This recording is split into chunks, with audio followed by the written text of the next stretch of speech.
Hey guys, Aaron Dorr here with Iowa Gun Owners. The first week of sessions officially in the books. That first week very much full of pomp and circumstance. All the speeches, new members being sworn in, all of that's behind us. And now the real work begins in the fight to protect and expand gun rights here in Des Moines. We're going to have kind of a both and a session. On the one hand, we have to make sure we nuke any attempt to move gun control in Des Moines. This is almost my 20th year working for Iowa Gun Owners. And in those almost 20 years, I've never seen Democrats like we have today. Thank God they're a minority in Des Moines, but the Iowa Democratic Party is openly calling for a repeal of stand your ground law. They're calling for mental health exams to own a firearm, civil liability insurance to own a firearm, and bans on the private sale of ammunition. They've gone totally demented, totally crazy. We have to make sure we nuke any attempt for those bills to move. That's kind of our primary objective, number one. But then we also have to focus on expanding gun rights where we can. One of the big pushes we're making this session is to deal with the gaps, the holes in Iowa's self-defense laws, Iowa's stand your ground law. If you remember, we passed stand your ground law way back in 2017. And it was a big accomplishment and a major step forward for gun owners. It primarily removed the requirement to retreat before using force to defend yourself against a violent criminal. The problem is there's still some gaps left in that law, gaps that were made with bad amendments in the committee process. We have three problems right now in Iowa's self-defense laws, and our bill, HF 668, and a similar version that was filed last session, HF 945, more or less address these issues. Problem number one, there's no presumption of innocence for gun owners in Iowa who use justifiable self-defense force. If you run a stop sign in your hometown, if you're speeding down I-80, you have a full complement of due process protections. You can have a lawyer in trial. You can have a jury if you want to in trial. You can go to trial over a speeding ticket. Many of us probably have. But if you use your firearm in a self-defense situation here in Iowa, we're automatically presumed guilty.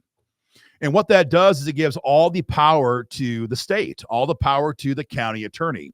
They have a much easier time of batting down your attempt to prove your innocence than they would have if their job was to prove our guilt in court.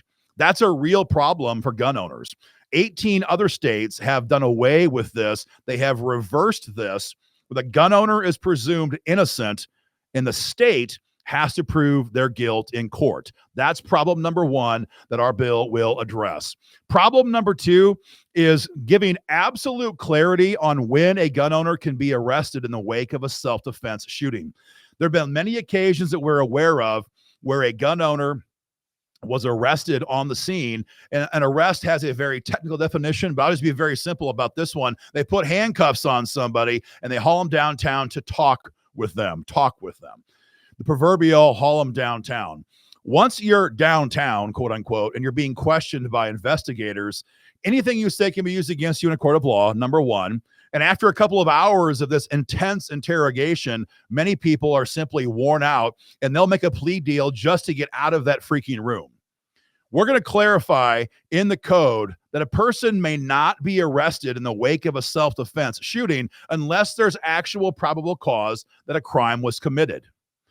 There should be probable cause for anybody to be arrested for anything, but especially in a situation like this. The idea of just simply slapping the cuffs on them and hauling them downtown because someone got shot, that's not appropriate.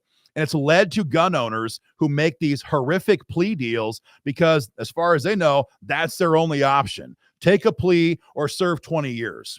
We're going to clarify this in the law that there must be probable cause to be detained at the scene of a shooting. And thirdly, right now in Iowa, there's no real process to invoke stand your ground law until you're convicted and you're in the appellate process.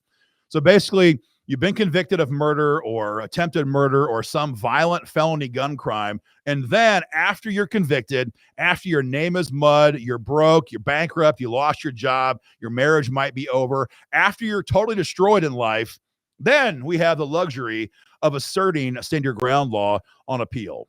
That is complete BS. And we're going to clarify in the code that Iowans can invoke stand your ground law in a pre-trial immunity hearing. And if the judge agrees with your lawyers that your force was justifiable, you're done. You walk out the door a free man. And it saves us from 12 months, 18 months, 24 months of hell on earth of being drugged through a criminal proceeding because you were forced to use force against a violent criminal.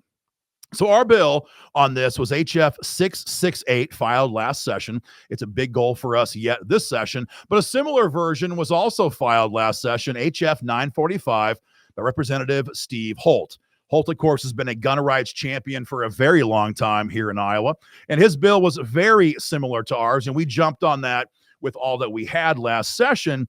And because of all your calls and emails on the work that we did, HF 945 passed the House 89-6 last year.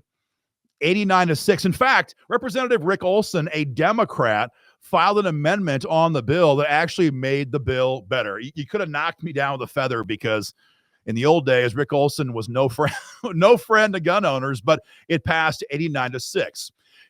So we thought, I mean, call me naive after all these years. We thought this bill was going to keep moving in the Senate. After all, we passed HF 924, lowered the age from 21 to 18 to possess a handgun, and that bill moved fast over in the Senate chamber.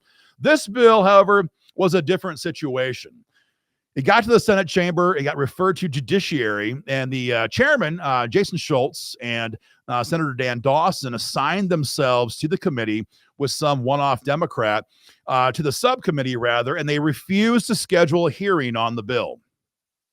I talked to him. I know Representative Holt talked to him. Lots of folks talked to him. You guys emailed them. They refused to ever even hold a hearing on this bill. So we got very far last session, but now we have to finish the fight. Whether it's HF 945 or a different similar numbered bill, that's a primary objective of ours in the offensive fight for gun rights this session. It's going to be a short session, folks, because everyone basically is running for higher office right now. We have candidates running for all kinds of higher offices. Everybody in Des Moines is saying it's going to be a super fast session. That works for us and against us. We have tighter deadlines, but we also have more desperate politicians who very much want to please gun owners as they court all of our votes for higher office. So guys, a lot going on. There's a lot coming in the days ahead. Hit the link below and fire off your email demanding passage of enhanced stand your ground law here in Des Moines to make sure that going forward, Iowa has the best self-defense laws in the country. More to come, guys. Take action right away.